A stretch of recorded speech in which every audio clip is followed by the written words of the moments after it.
In the given figure, a wedge of mass small m is placed on a rough surface on which a block of equal mass is placed on the inclined plane of the wedge.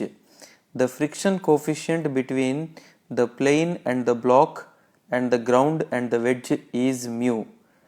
An external force F is applied horizontally on the wedge. Given that m does not slide on the incline due to its weight, the value of F at which wedge will start slipping is. Let us consider wedge and block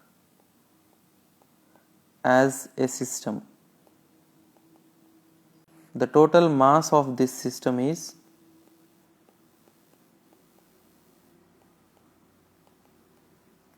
equal to 2m. Now let us draw a free body diagram on 2m mass. Its weight 2mg acts vertically downwards and the normal force given by the horizontal floor on the system will act vertically upwards.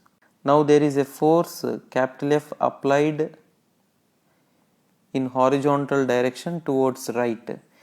Because of this force F, there starts a relative motion between the system and the horizontal floor.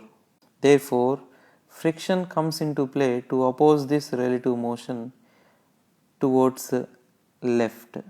Now, for the wedge to start slipping on the horizontal surface, horizontal force applied F should be greater than or equal to the limiting friction.